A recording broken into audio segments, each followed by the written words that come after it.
Hello and welcome to the Solo Sunday News here at What Culture Wrestling with myself, Andrew Pollard. Be sure to like, subscribe, turn notification bells on, and share. But most importantly, just make sure you're having the best possible day. Whether you're doing something, whether you're doing nothing, I hope your day goes well.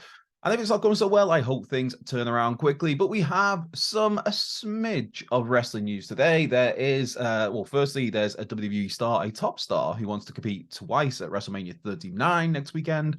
Yes, WrestleMania is only a week away.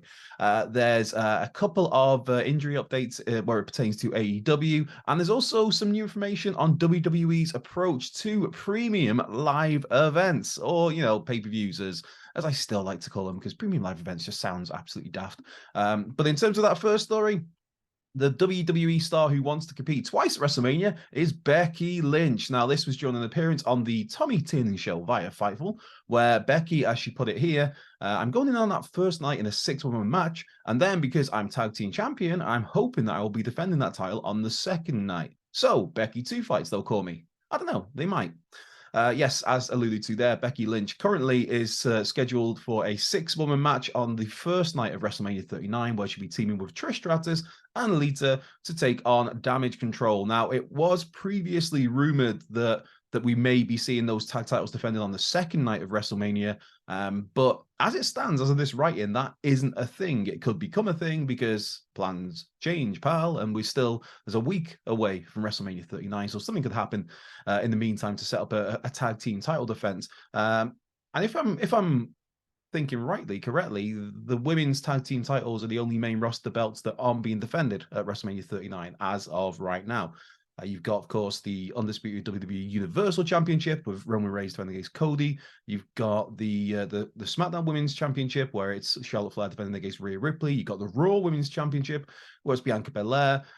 She's in action defending against, I nearly went blank on that then. It's Asuka. It's Asuka. The murder clown Asuka. You've got the men's tag team titles, which are the Usos defending against Kevin Owens and Sami Zayn. You've got the US title, which is Austin Theory defending against John Cena. And you've got the Intercontinental title, which is Gunther versus Sheamus versus Drew McIntyre. So maybe WWE will do something in the next week to set up a women's tag team title defense for night 2 of WrestleMania, because I was kind of hoping that Ronda Rousey and Shayna Baszler would get those titles at WrestleMania. Maybe that will happen. Let's see. But one thing that has happened quietly is that WWE has tweaked its approach to premium live events. Excuse me, there is a frog in my throat. It was a long day yesterday at the football, cheering on Wrexham to a 3-0 win over York City. Ben Foster debut clean sheet, lovely stuff. Come on, the town, the Reds are going up. Anyway, you're not here to listen to me ramble about football. You're here to listen to me ramble about professional wrestling. And this tweaked approach from WWE towards premium live events, this comes via Fightful Select, which notes that, where's the phrase in here? That the organizations, basically, they're looking for premium live events to have a thematic, financial, or strategic approach to them. One example of the thematic approach is having the Elimination Chamber in Montreal, the hometown of Sami Zayn, and having Sami Zayn front and center as the star of that event. Likewise, they've announced Backlash for this coming May. I think it's May the 6th. From Puerto Rico, where Bad Bunny is going to be hosting that. So you're tapping into that particular market with how the event is structured. Financially, it's a case of weighing up stadiums versus arenas in terms of the setting, because obviously you can make a lot more money from having events take place in a stadium setting. And then in terms of the strategic approach, is the examples given is how Money in the Bank is taking place from London here in the UK in June, ahead of the company's TV rights deals being negotiated here in the UK. Also, as well, having WrestleMania 39 take place in Los Angeles, which is famously the home of television in Hollywood, when WWE is looking to negotiate their new TV rights deal in the United States, and also potentially a sale of the company. So it's a slightly tweaked formula, and it's just a case of making the most of every event, really, in terms of, as mentioned, those thematic approaches, those financial approaches, or the strategic approaches in this instance where the TV rights come into it. So yeah, just making the most of each event. In fact, a WWE source told Fightful it's about spacing out PLEs so the demand builds in the market. As a result of that, that's why you will hear maybe WWE champion and cite how it's been X amount of years since the promotion visited a certain market, which they did that with Montreal and with Elimination Chamber. Now, the last news story here again, this is from Fightful, is there's a couple of injuries in AEW, and it's a couple of injuries for Mogul affiliates. Now, it's Parker Boudreaux and it's Trench who are on the shelf at the moment. It's not Swerve Strickland, who obviously is the frontman of the group and is a ridiculously talented fella. Just how you look at the WWE releases over the last couple of years, you're thinking, how have you let this guy go? It just, what a star, and what a bigger star he's going to become. But it's not Swerve Strickland, it's Parker Boudreaux, it's Trench. Fightful notes that the injuries at the moment, it's not known the specifics of what the injuries are, and it's also not known how long the two will be on the shelf. Trench, of course, is yet to make his AEW in-ring debut, but Parker Boudreaux last competed on the 3rd of March episode of AEW Rampage, where he teamed with Swerve against Dustin Rhodes and Big Keith Lee. So Swerve looks like to be riding solo for the foreseeable future, and hopefully those two aren't out for too long. But Swerve Strickland, man, give him the ball, let him be a solo act if you want in the meantime, because the guy, to steal a phrase from Cameron Grimes, is going to the moon if you allow him the opportunity. Now, there was an opportunity today, though, for an absolute bunch of Twitter questions, because it's that weird week. It's that week before WrestleMania where news can be quite quiet. And so there's a bunch of Twitter questions to get to. I'm going to do my best to get through these in timely fashion. So, first up, where are we? It's Coulter Evergon's got in touch. Hello, Coulter. Happy Solo Sunday for myself and Leia. Brilliant. Again, semi pictures of your pets on a Sunday genuinely puts a smile on his face. And Coulter has done just this. Happy Solo Sunday for myself and Leia. I recently started watching a 90s AJW, All Japan Women's Wrestling, and I've been blown away by it. Very good place to watch. What AJW women's matches from the time do you consider to be must watch? Hashtag Solo Sunday News. I mean, it's kind of it's the obvious go-to answer, but just some of the wars between Aja Kong and Bull Nakano, absolutely. You talk about must watch. They're brutal, man. Absolutely brutal. There's a 1990 cage match. 1992, there was the Dream Rush match when Bull Nakano came in as champion. And the end, I don't want to spoil anything because these are matches that it's great to go into cold, and I don't want to ruin anything. But just the ending of that match and what happens after, it's really good, man. So they're the ones I'd home in on. It's just Aja Kong, Bull Nakano. There, if you're only just getting into this, they're the starting places. They're the launching points. They're the mega stars. They're just for that. And if you're into that style of wrestling, that 90s. All Japan generally, but especially the women's division, those two are what you want to focus on first and foremost, and then dive a little bit deeper because there's just so much good stuff there. So much good stuff. Right, Mark Sally's got in touch. Hey, Mark. Morning, Andrew. Flashback to when Apollo was small. Brilliant. What a picture there of Apollo. If you were to be on a 3-person commentary booth, out of all who have sat at the tables, who would you have join you? I'd have Pat McAfee and Taz. Can you imagine? That's a very good shout. Pat McAfee and Taz. Me personally, it's a no-brainer. It's the Brain and it's Gorilla. It's Bobby the Brain Heenan. It's Gorilla Monsoon. The best duo in wrestling history to me. I think Jim Ross is the greatest announcer of all time, but as a duo, I will always champion the Brain and Gorilla. Just, man, what a pairing. Hector Garcia III. Since Ray insists he won't hit Dom, can you see them working the match where Ray never hits him and only uses moves like arm drags, drop toe holds, headlocks, arm bars, and ultimately wins with the most devastating move in sports entertainment, the surprise roll-up. Now, this was sent originally before before SmackDown. So then there's been a follow-up of saying, okay, so you hit him. Do you think they still go with some kind of stipulation?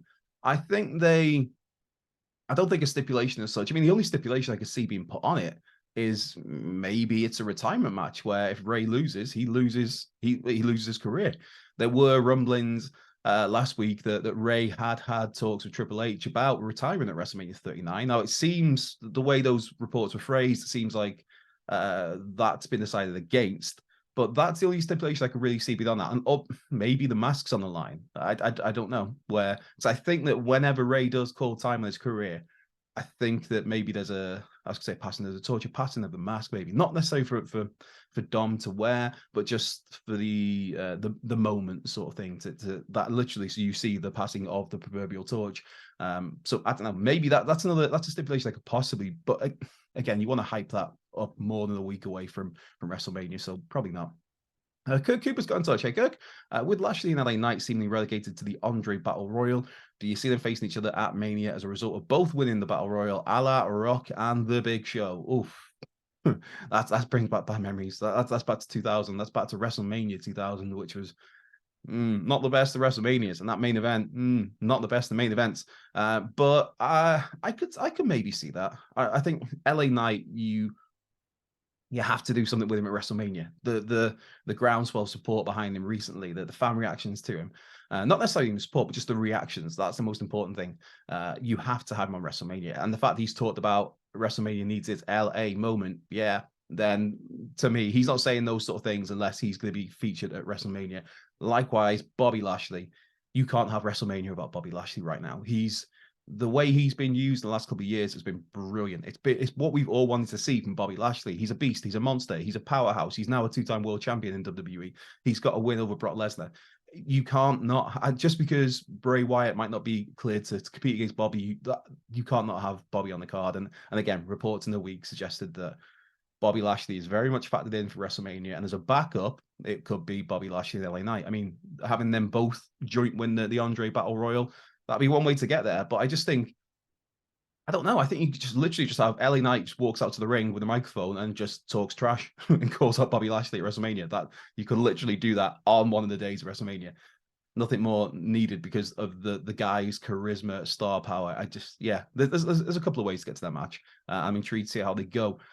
Yogi Canoe's got in touch. Have a great Sunday. Thank you very much. And you. I'll be at work. We'll watch the video on my lunch. What's your top 3 Mania moments or matches? Oh, now this, I mean, it has to be first and foremost, they're behind my shoulder. Macho Man and Elizabeth reuniting at WrestleMania 7. That's there. That's right at the top. Bret Hart, Roddy Piper is just below it. Actually, that's right there alongside it. And then it's like, if I can only have 3, I mean, Bret Hart, Steve Austin, WrestleMania 13 could well be the greatest match in WrestleMania history. Bret Hart versus Owen Hart at WrestleMania 10 could well be the best match in WrestleMania history. But I'll have to go with Bret and Austin. But if you're gonna say, like, you can't just have 3 Bret Hart thing or 2 Bret Hart things and a Macho Man. If I want to vary it up a little bit, I'd maybe throw in Seth Rollins' Heist of the Century from WrestleMania 31, because that was a hell of a moment. But yeah, no, I'm going Savage and Liz at WrestleMania 7. I'm going Bret and Piper at WrestleMania 8, and I'm going Bret and Austin at WrestleMania 13. I very much am a Bret Hart guy, and a Macho Randy Savage guy, and a Miss Elizabeth kind of guy. Where are we? Quackhausen's got in touch. Hey, Sean, why is Danhausen the GOAT? Well, Danhausen is not the GOAT. Danhausen is very nice and very evil. Unfortunately, Danhausen is very injured at the moment, so hopefully he recovers quickly and fully from his pec tear, I think it was. I mean, Danhausen is a very close personal friend of mine, having spent some time with him earlier. Oh, it was the end of last year. He is extremely evil and a little bit nice. But Danhausen's not the GOAT because Bret Hart is the GOAT. It's unfortunate. I mean, there's lots of people who could be claimed to the GOAT, but Bret Hart's there, man. That's all there is to it. The best there is, the best there was, the best there ever will be. Sean Conway's got in touch. Hey, Sean. The one Mania match you wish had happened but never did. Oof. I mean, me personally, I wish we could have. I wish the stars would have aligned, so we got a Bret Hart Kurt Angle match. This is very much a Bret Hart loving today, but hey, it's a Solo Sunday News. What do you expect, man? Yeah, it's Bret Hart and Kurt Angle. If that could have happened somehow, then Dave Meltzer would have run out of stars. That's what we're talking about.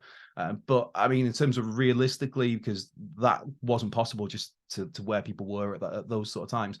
But in terms of what we nearly got that didn't happen, I guess Hogan and Austin is the obvious one. Hogan and Flair as well from WrestleMania 8. That was, by all accounts, that was happening, and then there was just a change of plans, brother. Those plans don't work for me, brother. And so Hogan was put with Sid, which somehow got in the main event over the world title match, which still bugs me to this day. But the world title match was an absolute belter between Macho Man Randy Savage challenging Ric Flair. So that was to me, that's probably a far better match than Hogan and Flair would have been at that point in time. And I guess the other one that nearly happened that didn't would have been Bret Hart and Shawn Michaels at WrestleMania 13. But hey, Shawn lost his smile because of course he did. Nice one, mate. Yeah, well, just when Bret Hart was going to get his big WrestleMania win back. Not that I'm bitter about it still all these years later. Yeesh. But yeah, that's one that I would have liked to have seen. Because I mean, regardless of my thoughts, Shawn Michaels, those two always put on great matches. Shawn Michaels, a phenomenal worker, of course, as is Bret Hart. So yeah, that's one match we were gonna get and were deprived of. Let's start to wrap these up. CJL's got in touch. Do you think if CM Punk returns to AEW, he should go straight into a program for the trios and FTR against the Elite? I don't think he's coming back. I don't think he's coming back. I love I love the pairing of FTR and CM Punk. It's great to me. It's fantastic. And yes, a program with those three and the Elite would obviously make a whole lot of money, bring a whole lot of eyes to AEW, and sell a whole lot of pay-per-views. But I don't think it's going to happen. I think FTR are staying with AEW. I can't see CM Punk coming back, unfortunately, man.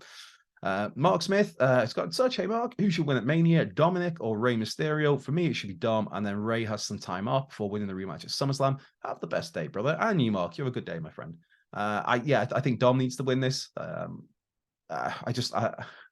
think a win obviously does a lot more for Dominic Mysterio at WrestleMania over a legend like his old man, like his father. I think a win for Dom does far more than it does for Rey. And I think maybe we get some sort of rematch at SummerSlam, possibly. But then I don't know. This by that point, you're looking at this as a rivalry that would have dragged on since Clash of the Castle when Dominic turned heel back in September. So if you're looking at SummerSlam next August, you're basically having that play out for nearly a year. I mean, you could do it, you can do it, and I don't know. I'm torn on that one. But yeah, I think WrestleMania. I think Dom wins. I think Dom needs the win. And I think I'm really looking forward to it. I think it's going to be a really good match because Rey Mysterio just defies all logic of how good he still is at this age, having done his style of wrestling for so long. But just an icon of the business. That doesn't even come close to fully describing Rey. And last question here. Richie Harris got in touch. Hey, Richie. And there's more dogs. Fantastic. I love that. If and when Cody beats Roman, what do you see Paul Heyman doing next? Much love from me and the tribe, Roxy, Ollie, and Thea. Well, Roxy, Ollie, and Thea look absolutely magnificent there. Thank you very much for that, Richie. I don't know. I think maybe Paul takes a break from TV. I think Roman will take a break from TV after he loses. Whenever he loses, I mean, it might not be at WrestleMania. Who knows? Swerve, brother. I think it will be. But I think Roman takes a break, and I think Paul maybe takes a break as well. Because he's been a constant presence on TV now for a good few years. So I think maybe Heyman takes a little time off as well. And as and when Howie resurfaces, I mean, somebody mentioned, I saw it somewhere online. I honestly, I can't remember where, so apologies for not crediting anyone, but it popped up online in the week. This was just literally a fan theory that there's a double swerve at WrestleMania, brother, and Cody joins forces with Paul Heyman, and that's where they go after WrestleMania. I mean, I don't think it's going to happen, but that would certainly be something. But yeah, I think Heyman just takes a bit of a break from TV. As for Cody, I mean, you've not asked about Cody, but I think Gunther's there waiting for him, man. I think maybe Gunther. I think he will drop the IC title to Sheamus at WrestleMania. Maybe he doesn't even get pinned, Gunther. I think maybe McIntyre takes the pin. And then maybe Gunther wins the King of the Ring. And that's because if they're bringing King of the Ring back, they want to make a big deal of it. Maybe it's a case of the winner gets a shot at the world title. And that's maybe you get Cody and Gunther at SummerSlam. That's just me spitballing. Because, I mean, those two had a great kind of mini match at the end of the Royal Rumble earlier in the year. So I'd be all for that. But what I'm all for now is ending this video and going and do some more work. But I've been Andrew Pollard here at What Culture Wrestling. This has been the Solo Sunday News. Be sure to like, subscribe, turn those notification bells on, share, and most importantly, just have the best possible day. Whether you're doing something, whether you're doing nothing, I hope your day goes really well. And if not, I hope things turn around soon for you. But I've been me. Hopefully you've been you. And I will see you next Sunday when it'll be day 2 of WrestleMania 39. In the meantime, take care, and I'll catch you in a bit.